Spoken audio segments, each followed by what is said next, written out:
ওয়ামা মিন দাব্বাতিন ফিল আরদি ইল্লা আলাল্লাহি রিজকুহা,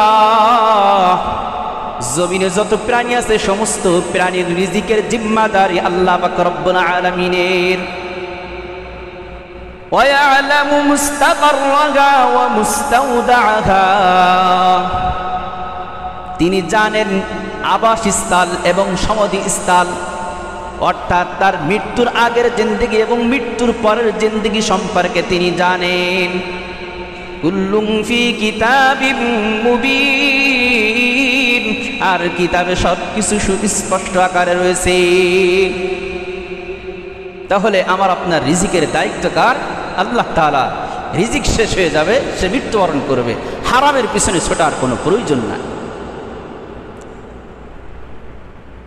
তাফসিরে কুরতুবির ভিতরে এই আলোচ্য আয়াতের তাফসির প্রসঙ্গে লিখেছেন আবু মুসা আশআরী এবং মালিক আশআরী প্রমুখ এই আশআরী গোত্রের দুইজন ব্যক্তি সম্পর্কে ঘটনা বর্ণনা করেছেন তাফসিরে কুরতুবির ভিতরে। এই আয়াতের তাফসিরের ভিতরে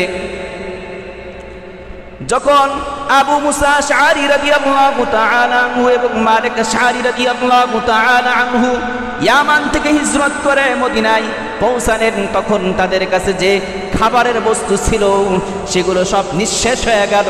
তখন তাদের মধ্য থেকে একজন প্রতিনিধি পয়গম্বর সরকার তো আলম নবী মুহাম্মদুর রাসূলুল্লাহ সাল্লাল্লাহু আলাইহি ওয়াসাল্লামের কাছে পাঠিয়ে দিলেন যে রাসূল সাল্লাল্লাহু আলাইহি ওয়াসাল্লামের কাছে যে বলবেন যে আমাদের যে খাবার ছিল সে খাবারগুলো সব শেষ হয়ে গেছে, আপনি একটু আমাদের খাবারের ব্যবস্থা করুন। যখনই ওই প্রতিনিধি রাসূল সাল্লাল্লাহু আলাইহি ওয়াসাল্লামের দরওয়াজায় গেলেন, দরওয়াজায় যাওয়ার পরে দেখতেছেন দরজার ভিতর থেকে, ঘরের ভিতর থেকে আওয়াজ আসতেছে ওয়ামা মিন দাব্বাতিন ফিল আরদি ইল্লা আলাল্লাহি রিজকুহা ওয়া ইয়ালামু মুস্তাকাররাহা ওয়া মুস্তাওদাআহা কুল্লুম ফি কিতাবিম মুবিন। আসমান জমিনের কোন প্রাণী মৃত্যুবরণ করবে না, সকলকেই আল্লাহ পাক রব্বুল আলামিন অবশ্যই রিজিকের ব্যবস্থা করবেন। আল্লাহর জিম্মাদারিতে রিজিকের ব্যবস্থা রয়েছে। এ কথা শ্রবণ করে মনে মনে ভাবলেন যে রাসূল সাল্লাল্লাহু আলাইহি ওয়াসাল্লাম যে আয়াত পাঠ করলেন, এই আয়াতে তো নিশ্চয়ই স্বয়ং রব্বুল আলামিন রিজিকের ব্যবস্থার কথা বলেছেন। আর আমরা আশআরী গোত্র এমন জন্তু, এমন প্রাণী যে আমাদের প্রতি আল্লাহ তাআলা অসন্তুষ্টও নয়, এজন্য আল্লাহ পাক রব্বুল আলামিন আমাদেরকে রিজিকের ফয়সালা করবেন। অবশ্যই আমাদের রিজিকের ব্যবস্থা রব্বুল আলামিন করবেন। এই কথা ভেবে যে আল্লাহর পক্ষ থেকে অবশ্যই সাহায্য আসবে, তিনি রাসূলের কাছে আবেদনের কথা না জানায়া ওখান থেকে প্রত্যাখ্যান করলেন, ফিরে আসলেন এবং সাথীদেরকে জানাইলেন আল্লাহ পাক রব্বুল আলামিনের পক্ষ থেকে সাহায্য আসছে, তোমাদের জন্য সুসংবাদ। সাথীরা সবাই ভাবলেন যে রাসূল সাল্লাল্লাহু আলাইহি ওয়াসাল্লামের কাছে আমাদের দুরবস্থার কথা বর্ণনা করা হয়েছে, রাসূল সাল্লাল্লাহু আলাইহি ওয়াসাল্লাম আশ্বাস দিয়েছেন। এই ভেবে সকলেই বসে রয়েছে, সকলেই উপবিষ্ট অবস্থায়।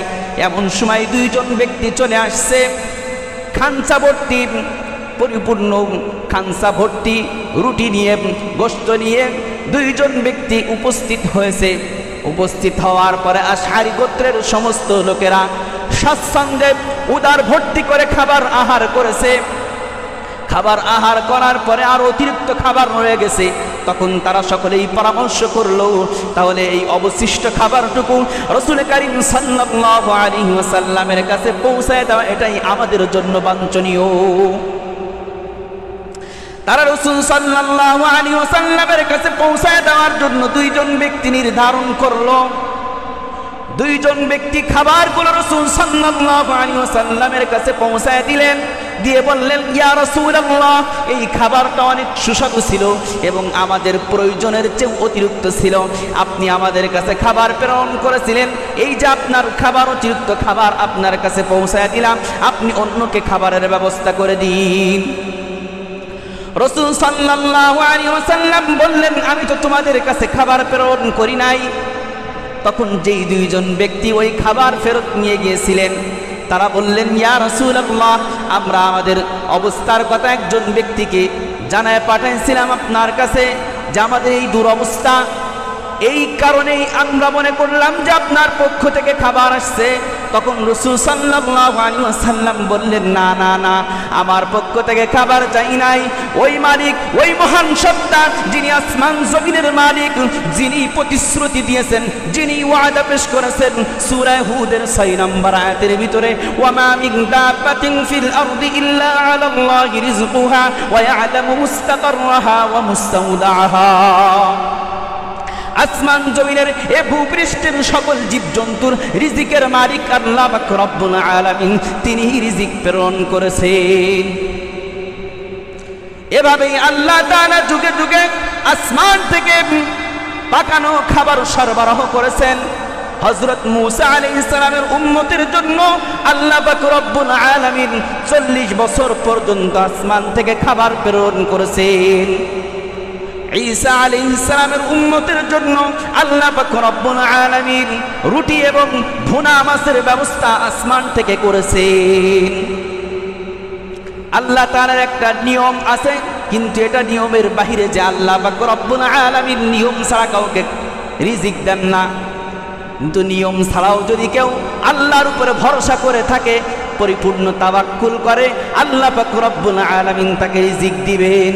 কিন্তু দুনিয়ার একটা নিজাম আছে, এই জন্য আল্লাহ পাক রব্বুল আলামিন সূরা জুমআর 10 নম্বর আয়াতে বলেছেন, ফাইযা কুদিয়াতিস সালাতু ফান্তাশিরু ফিল আরদি ওয়াবতাগু মিন ফাদলিল্লাহ ওয়াযকুরুল্লাহা কাসীরান লাআল্লাকুম তুফলিহুন।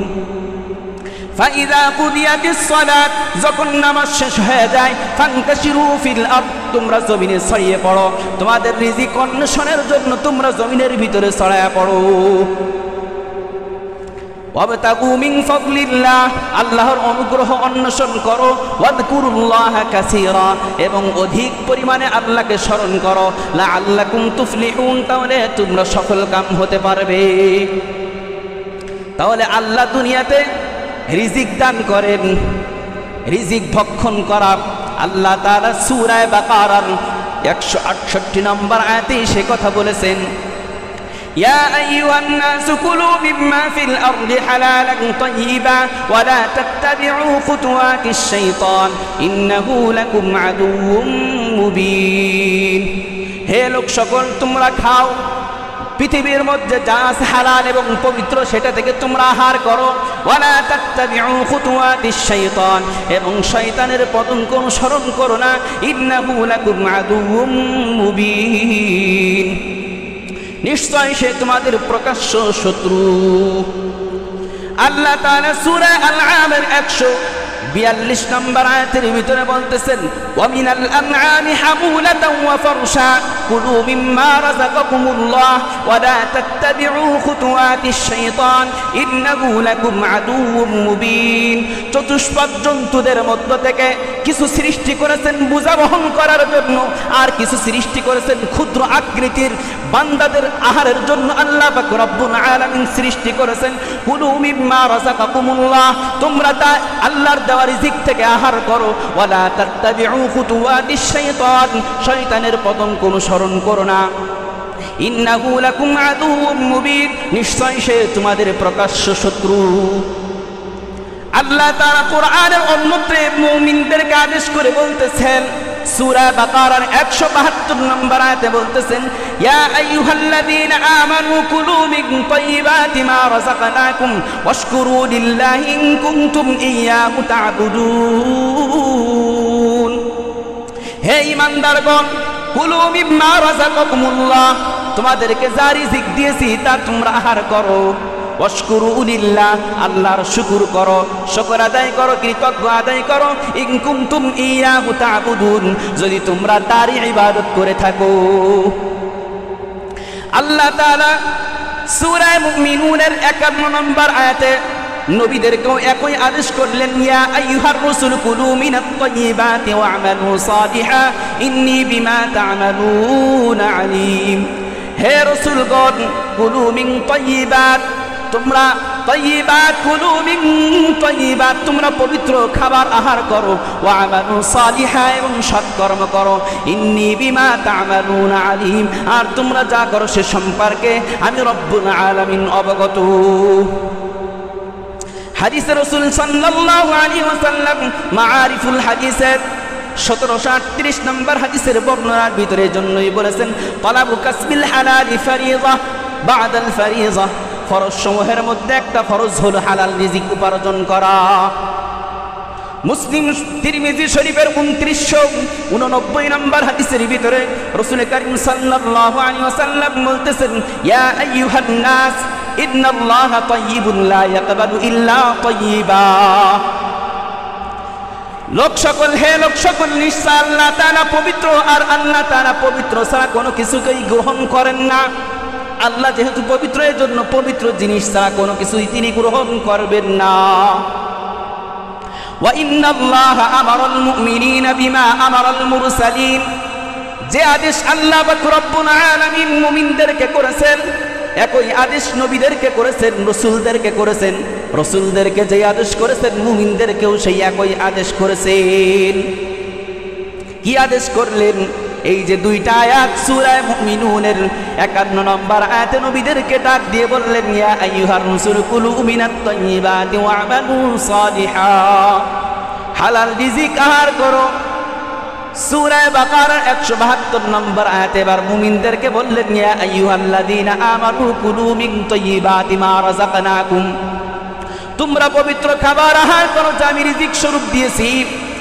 এই হাদিসের শেষ অংশে আবু হুরায়রা রাদিয়াল্লাহু তাআলা আনহু ক্বালা যাকারা আর-রাজুলা, এক ব্যক্তি সম্পর্কে বললেন ইউতিলুস সাফারা আশআসা আকবারা, এক ব্যক্তি দীর্ঘ সফর করেছেন, দীর্ঘ সফরের কারণে তার অবস্থা উস্কো খুস্কো, আকবারা ধুলিমলিন। ওই ব্যক্তি ইয়ামুদ্দু ইয়াদাহু ইলাস সামা, তার হাতকে আসমানের দিকে উঠায় বলতেছেন ইয়া রাব্বি ইয়া রাব্বি, এভাবে ডাকতে থাকতেছেন। আবু হুরায়রা রাদিয়াল্লাহু তাআলা আনহু বলতেছেন মাতআমুহু হারামুন ওয়া মাশরাবুহু হারামুন ওয়া মালবাসুহু হারামুন ওয়া গুদিয়া বিল হারাম ফাআন্না ইস্তাজাবু লিযালিকা। ওই ব্যক্তি তার হাতকে আসমানের দিকে উঠায়া ইয়া রাব্বি বলে ডাকতেছে, কিন্তু ওই ব্যক্তির খাবার হলো হারাম, ওই ব্যক্তির পানি হলো হারাম, ওই ব্যক্তির পোশাক আদি যা কিছু আছে সব কিছু হারাম। ওয়াবুদিয়া বিল হারাম, ওই ব্যক্তির লালন পালন হলো হারাম। ফাইন্নাহু ইস্তাজাবু লিযালিকা, পয়গম্বর সাল্লাল্লাহু আলাইহি ওয়াসাল্লাম বলতেছেন কিভাবে তার দোয়া কবুল হবে? তাহলে যার সব কিছু হারাম, যার সুদের সাথে সম্পর্ক রয়েছে, যেই ব্যক্তি সুদের সাথে জড়িত, ওই ব্যক্তির কোনো ইবাদত কবুল হবে না, কোনো আমল কবুল হবে না। হারামের পরিণতি সম্পর্কে রাসূল সাল্লাল্লাহু আলাইহি ওয়াসাল্লাম মাআরিফুল হাদিসের 1749 নম্বর হাদিসের ভিতরে বলতেছেন লা ইয়াদখুলুল জান্নাতা লাহমুন বানাতা মিনাস সুহ, যেই ব্যক্তির শরীর গঠন করা হয়েছে হারাম দ্বারা, ওই ব্যক্তি জান্নাতে প্রবেশ করবে না। কানাতিন নারু আউলা বিহি, ওই ব্যক্তিকে জাহান্নামেই দেওয়া উচিত। যার শরীরটা হারাম দ্বারা তৈরি করা হয়েছে ওই ব্যক্তিকে জাহান্নামেই দেওয়া হলো সমুচিত। এই জন্য যেই ব্যক্তি হালাল খায় তার চোখ দিয়ে হালাল দেখবে, তার হাত দিয়ে হালাল ধরবে, তার পা দিয়ে হালাল জায়গায় যাইবে, তার কান দিয়ে হালাল কথা শুনবে, তার জবান দিয়ে ভালো কথা বাহির হইবে। আর যেই ব্যক্তি হারাম খাইবে তার চোখ দিয়ে হারাম জিনিস দেখবে, কান দিয়ে হারাম জিনিস গান বাজনা শুনবে, হাত দিয়ে হারাম জিনিস ধরবে, পা দিয়ে হারাম জায়গায় যাইবে, ওই ব্যক্তির পুরাটা জিনিস হারামের ভিতরে চলে যাইবে। তার দোয়া কবুল হবে না, তার ইবাদত বন্দেগী কবুল হবে না। রাসূল করিম সাল্লাল্লাহু আলাইহি ওয়াসাল্লাম আত-তারগীব ওয়াত তারহীবের 2676 নম্বর হাদিসের বর্ণনার ভিতরে বলতেছেন মান ইশতারা সাওবান বিআশারাতি দারাহিম, যে ব্যক্তি একটা কাপড় ক্রয় করলো 10 টাকার বিনিময়, কাপড় ক্রয় করার পরে ফিহি দিরহামুন হারামুন, তার ভিতরে যদি একটা দিরহাম হারাম থাকে লাম ইয়াকবাল্লাহু তাআলা লাহু সালাতান মা দামা আলাইহি, আল্লাহ পাক রব্বুল আলামিন তার ওই একটা দিরহাম হারাম থাকার কারণে তার ইবাদত কবুল করবেন না যতক্ষণ পর্যন্ত ওই কাপড়ের ভিতরে 1 টাকার হারাম থাকবে। ওই পোশাকের ভিতরে যতদিন পর্যন্ত 1 টাকা হারাম থাকবে, ওই পোশাক পরিধান করে যদি নামাজ আদায় করে ওই নামাজ আল্লাহর দরবারে কবুল হবে না। তাহলে এই জন্য আপনি আপনার ছেলে মেয়েদেরকে হালাল খাওয়ায়েন না, আপনার মা বাবাকে হালাল খাওয়ায়েন না, আপনি হালাল উপার্জন করেন না, আপনি হারাম উপার্জন করেন না, আপনি হালাল খাওয়ান, আপনি হালাল উপার্জন করেন, ছেলে মেয়েদেরকে হালাল উপার্জন করে খাওয়ান। এটাই তাদের রক্ত মাংস সব কিছুই হালালভাবে হবে, তাদের রক্ত মাংস হালাল হবে, ইবাদত কবুল হবে। আশরাফ আলী থানভী রহমাতুল্লাহি আলাইহি একটা ঘটনা উল্লেখ করেছেন। এক ব্যক্তি বিবাহ শাদী করেছে, সন্তান হয়েছে, সন্তান হওয়ার পরে স্বামী স্ত্রী দুইজন পরামর্শ করেছে, আজকের থেকে যখনই সন্তান গর্ভে আসছে হারাম কোনো কিছু ভক্ষণ করব না। এভাবে সন্তান বড় হয়েছে, বাবার সাথে চলাফেরা শিখছে। একদিন বাজারে গেছে, বাজারে যাওয়ার পরে দেখতেছে সন্তান বাবার পিছন থেকে একজনের কুলের ঝুড়িতে লাফ মেরে একটা কুল নিয়ে খাওয়া শুরু করে দিয়েছে। বাবা বাড়িতে এসে স্ত্রীকে ধমক দিতেছে আর ছুরিধার দিয়েছে, বলো কি তুমি তোমার সন্তান গর্ভ থাকা অবস্থায় তুমি কোন জিনিস হারাম খেয়েছো? তখন বলতেছে, একদিন আমি আমার বাড়ির আঙ্গিনায় বেখেয়ালে দেখতেছিলাম যে এক ব্যক্তির ওই বাড়ির প্রতিবেশীর কুলের একটা ডাল ঝুলে পড়েছিল, আমি ওই কুলটা খেয়েছিলাম। স্বামী বলতেছে, তাহলে ওই কারণেই হয়তো আজকে তোমার সন্তান, যাকে তুমি কোনোদিন হারাম খাওয়াওনি, এরপরেও দেখা গেল যে অন্যের কুলের ঝুড়ি থেকে একটা কুল তুলে খেয়ে নিল। এজন্য হারাম খাওয়া যাবে না, হারাম খাওয়ানো যাবে না। রাসূল কারীম সাল্লাল্লাহু আলাইহি ওয়াসাল্লাম মুসলিম শরীফের 2344 নম্বর হাদিসের বর্ণনার ভিতরে আসছে, আখাযা হাসান ইবনে আলী রাদিয়াল্লাহু তাআলা আনহু তামারা মিন তামারিস সাদাকা, যে একবার আলী রাদিয়াল্লাহু তাআলা সন্তান হাসান রাদিয়াল্লাহু তাআলা সদকার একটা খেজুর গ্রহণ করলেন। ফাজাআলাহা ফিহি রাসূল সাল্লাল্লাহু আলাইহি ওয়াসাল্লাম ওই যখন গ্রহণ করলেন মুখে দিতে গেলেন, রাসূল সাল্লাল্লাহু আলাইহি ওয়াসাল্লাম বললেন, কাক ইরমি বিহা ইম্মা আমিলতা। রাসূল বললেন, থু থু করে ফেলা দাও। তুমি কি জানো না, আন্না লা নাকুলু সাদাকা, যে আমি সদকার মাল খাই নাই, আমার জন্য সদকার মাল জায়েজ নাই। অথচ ওই হাসান রাদিয়াল্লাহু তাআলা ওই সময় শিশু ছিল, শিশু থাকার পর রাসূল সাল্লাল্লাহু আলাইহি ওয়াসাল্লাম তাকে হারাম মাল, তাকে এই সদকার মাল খাইতে দেননি। আবু বকর রাদিয়াল্লাহু তাআলা বুখারী শরীফের 3842 নম্বর হাদিসের বর্ণনার ভিতরে আসছে, একদিন তার গোলামের পক্ষ থেকে কিছু প্রচুর খিদার কারণে তীব্র ক্ষুধার যন্ত্রণায় খেয়ে ফেলছেন। গোলাম বললেন যে আপনি তো কিছুই জিজ্ঞাসা করলেন না।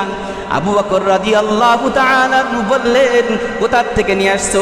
তখন বলতেছেন, জাহিলি যুগে আমি ঝাড়ফুঁক করেছিলাম, মন্তর পড়েছিলাম, আজকে তারা আমাকে ওয়াদা করেছিল, আজকে তাদের বিয়ের অনুষ্ঠান ছিল, সেখান থেকে আমাকে কিছু খাবার দিয়েছে। আবু বকর রাদিয়াল্লাহু তাআলা তার গালের ভিতরে হাত ঢুকায় দিলেন, বমি করতে শুরু করে দিলেন। বললেন যে এমনকি আমার জীবন যদি বাহির হয়ে যায় এরপরও আমি এটা বের করে ছাড়বো। লা তাদখুলুল জান্নাতা জাসাদুন গুযিয়া বিল হারাম, কারণ হারাম ভক্ষণকারীর শরীর জান্নাতে প্রবেশ করে না। এজন্য আপনি যদি হালাল ভক্ষণ করি, শরীরের ভিতরে নূর তৈরি হবে, অন্তরের ভিতরে নূর তৈরি হবে, ইবাদতের আগ্রহ জন্মাবে, ইবাদতের তৌফিক লাভ হবে, কাপুরুষতা দূর হবে। আর যদি সুদ ভক্ষণ করি, হারাম ভক্ষণ করি, কাপুরুষতা আসবে, ইবাদতের তৌফিক হবে না, নূর দৌড় মারবে, নূর দূর হয়ে যাবে। এজন্য কেউ যদি আল্লাহর উপরে পরিপূর্ণ ভরসা করে থাকতে পারে, তিরমিজি শরীফের 2344 নম্বর হাদিসের বর্ণনার ভিতরে আসছে, তাতাওয়াক্কালু আলাল্লাহি হাক্কু তাওয়াক্কুলিহি কামা রাযাকাকুমুল্লাহ আল্লাহ রাযাকাকুমুল্লাহু কামা রাযাকাকুমুত তায়রা ইয়াগদু খিমাসান ওয়া তারুহু বিতানাতান। যেমন ভাবে দুনিয়ার পাখিগুলোকে দেখো, সকালবেলা আল্লাহ পাক রব্বুল আলামিন তাদেরকে রিজিকের ব্যবস্থা করেন, তাওয়াক্কুল একমাত্র আল্লাহ তাআলার উপরে, তাদের সকলকে যেভাবে রিজিকের ব্যবস্থা করেন, তোমরাও যদি আল্লাহর উপরে তাওয়াক্কুল করতে পারো, তোমাদেরকেও আল্লাহ পাক রব্বুল আলামিন রিজিকের ব্যবস্থা করবেন। তারা সকালে ক্ষুধার্ত পেটে বের হয়, আর সন্ধ্যায় যখন বাসায় ফেরে উদার ভর্তি হয়ে বাসায় ফেরে।